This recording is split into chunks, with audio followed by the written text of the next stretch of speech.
Rowdy sheeter ಬಿಕ್ಲು Shiva ಕೊಲೆ ಪ್ರಕರಣಕ್ಕೆ ಸಂಬಂಧಪಟ್ಟಂತೆ ಪ್ರಕರಣದ ಪ್ರಮುಖ ಆರೋಪಿ ಜಗ್ಗ ಅಲಿಯಾಸ್ ಜಗದೀಶ್ನನ್ನ ಅರೆಸ್ಟ್ ಮಾಡಲಾಗಿದೆ.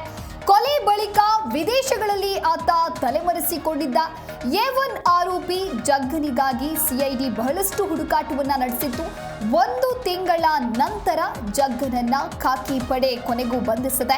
ಬೆಂಗಳೂರಿಗೆ ಸಿಐಡಿ ಅಧಿಕಾರಿಗಳ ತಂಡ ಕರೆತರ್ತಾ ಇದೆ. ನಂತರದಲ್ಲಿ ಆತನ ವಿಚಾರಣೆ ಕೂಡ ನಡೆಯುತ್ತೆ. ಆತ ತನಿಖೆಯಲ್ಲಿ ಏನ್ ಹೇಳ್ತಾನೆ ಅನ್ನೋದು ಕೂಡ ಇಲ್ಲಿ ಬಹಳ ಪ್ರಮುಖವಾಗ್ತಾ ಹೋಗುತ್ತೆ. ಅಂದ್ರೆ ಬಿಕ್ಲು ಶಿವ ಕೊಲೆ ಪ್ರಕರಣ ಜುಲೈ 15ರ ರಾತ್ರಿ 8:30ರ ಸುಮಾರಿಗೆ ಬಿಕ್ಲು ಶಿವ ತನ್ನ ಮನೆಯಿಂದ ಹೊರಗಡೆ ಬಂದು ಫುಟ್ಪಾತ್ ಮೇಲೆ ನಿಂತಿರ್ತಾರೆ. ಈ ವೇಳೆ ಮನೆ ಸಮೀಪವೇ ಸ್ಕಾರ್ಪಿಯೋ ಕಾರಿನಲ್ಲಿ ಕಾದು ಕುಳಿತಿದ್ದ 7ರಿಂದ 8 ಆರೋಪಿಗಳು ಬಿಕ್ಲು ಶಿವನ ಮೇಲೆ ದಾಳಿಯನ್ನ ಮಾಡ್ತಾರೆ. ಆತ ತಪ್ಪಿಸಿಕೊಳ್ಳೋದಕ್ಕೆ ಸಾಧ್ಯವಾಗದೇ ಇರುವ ರೀತಿಯಲ್ಲಿ ಬಿಕ್ಲು ಶಿವನನ್ನ ಕವರ್ ಮಾಡಿ ಹಲ್ಲೆಯನ್ನ ಮಾಡಲಾಗತ್ತೆ. ಕೊನೆಗೆ ರಸ್ತೆಯಲ್ಲಿ ನಿಂತಿದ್ದ ಕಾರುಗಳ ಮಧ್ಯೆ ಸಿಲುಕಿಸಿ ಮನಸ್ಸೋ ಇಚ್ಛೆ ಮಾರಕಾಸ್ತ್ರಗಳಿಂದ ಕೊಚ್ಚಿ ಕೊಲೆಯನ್ನ ಮಾಡಲಾಗಿರುತ್ತೆ. ಇನ್ನು ಈ ಪ್ರಕರಣಕ್ಕೆ ಸಂಬಂಧಪಟ್ಟಂತೆ ಪೊಲೀಸರ ತನಿಖೆಯಲ್ಲಿ ಕೆಲವೊಂದಿಷ್ಟು ಸಂಗತಿಗಳು ಬೆಳಕಿಗೆ ಬಂದಿತ್ತು. ಇನ್ನು ಬಿಕ್ಲು ಶಿವ ಕೊಲೆಯಾಗುವುದಕ್ಕೆ ಪ್ರಮುಖವಾಗಿರುವಂತಹ ಕಾರಣ ಏನು ಅನ್ನೋದನ್ನ ಕೂಡ ಪೊಲೀಸರು ಪತ್ತೆ ಮಾಡಿದ್ರು. ಸುಪಾರಿ ಪಡೆದಿದ್ದ ಗ್ಯಾಂಗ್ ಅನ್ನ ಕೂಡ ಪೊಲೀಸರು ಬಂಧಿಸಿದ್ರು. ಇದರ ಬೆನ್ನಲ್ಲೇ ಬಿಕ್ಲು ಶಿವ ಕೊಲೆ ಪ್ರಕರಣವನ್ನ ಸಿಐಡಿಗೆ ವಹಿಸಿ ರಾಜ್ಯ ಸರ್ಕಾರ ಜುಲೈ 24ರಂದು ಕೂಡ ಆದೇಶವನ್ನ ಹೊರಡಿಸಿತ್ತು. ಇನ್ನು ಸಿಐಡಿ ವಿವಿಧ ಆಂಗಲ್ಗಳಿಂದ ತನಿಖೆಯನ್ನ ಮಾಡ್ತಾ ಇತ್ತು.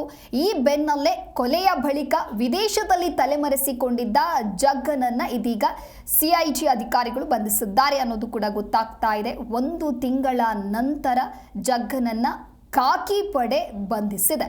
ಬೆಂಗಳೂರಿಗೆ ಸದ್ಯ ಸಿಐಡಿ ಅಧಿಕಾರಿಗಳ ತಂಡ ಜಗದೀಶ್ನನ್ನ ಕರೆ ತರ್ತಾ ಇದೆ.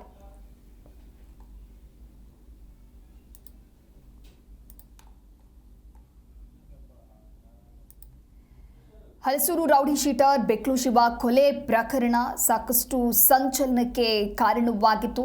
ಪ್ರಮುಖ ಆರೋಪಿ ಜಗ್ಗ ಅಲಿಯಾಸ್ ಜಗದೀಶನಿಗಾಗಿ ಸಾಕಷ್ಟು ಹುಡುಕಾಟವನ್ನ ನಡೆಸಲಾಗ್ತಾ ಇತ್ತು. ಆದರೆ ಜಗ್ಗ ಅಲಿಯಾಸ್ ಜಗದೀಶ್ ಯಾರ ಕಣ್ಣಿಗೂ ಕಾಣಿಸಿಕೊಳ್ತಾ ಇರಲಿಲ್ಲ. ವಿದೇಶದಲ್ಲಿ ತಲೆಮರೆಸಿಕೊಂಡಿದ್ದ ಅನ್ನೋದಾಗಿಯೂ ಕೂಡ ಸಾಕಷ್ಟು ಮಾಹಿತಿ ಇತ್ತು. ನಂತರ ಈ ಪ್ರಕರಣವನ್ನ ಸಿಐಡಿಗೆ ಒಪ್ಪಿಸಲಾಗುತ್ತೆ. ಇನ್ನು ಸಿಐಡಿ ತಂಡ ತೀವ್ರವಾಗಿರುವಂತಹ ತನಿಖೆಯನ್ನ ನಡೆಸುತ್ತಾ ಇದೀಗ ಕೊನೆಗೂ ಕೂಡ ಈತನನ್ನ ಬಂಧಿಸಿದ್ದಾರೆ. 1 ತಿಂಗಳ ನಂತರ ಜಗ್ಗನನ್ನ ಖಾಕಿ ಪಡೆ ಬಂಧಿಸಿದೆ ಅಂತ ಹೇಳಿ ಗೊತ್ತಾಗ್ತಾ ಇದೆ. ಬೆಂಗಳೂರಿಗೆ ಸಿಐಡಿ ಅಧಿಕಾರಿಗಳ ತಂಡ ಈತನನ್ನ ಕರೆತರ್ತಾ ಇದ್ದಾರೆ. ಇನ್ನು ಮೊದಲೇ ಪ್ರೀ ಪ್ಲಾನ್ ಮಾಡಿ ಬಿಕ್ಲು ಶಿವ ಕೊಲೆಯನ್ನ ಮಾಡಲಾಗಿತ್ತು. ಬಾರ್ ಒಂದರಲ್ಲಿ ಮೊದಲೇ ಮೀಟಿಂಗ್ ಅನ್ನ ಮಾಡಿದ್ರು ಈ ಗ್ಯಾಂಗ್. ಆ ಒಂದು ಸಿಸಿಟಿವಿಯ ದೃಶ್ಯಾವಳಿಗಳು ಕೂಡ ಲಭ್ಯವಾಗಿತ್ತು. ಇನ್ನು ಕೊಲೆಯಾದಂತಹ ಕೆಲವೇ ನಿಮಿಷಗಳಲ್ಲಿ ಜಗ್ಗ ಅಲಿಯಾಸ್ ಜಗದೀಶ್ ಅಲ್ಲಿಂದ ಎಸ್ಕೇಪ್ ಆಗಿದ್ದ ಅನ್ನೋದು ಕೂಡ ಗೊತ್ತಾಗಿತ್ತು.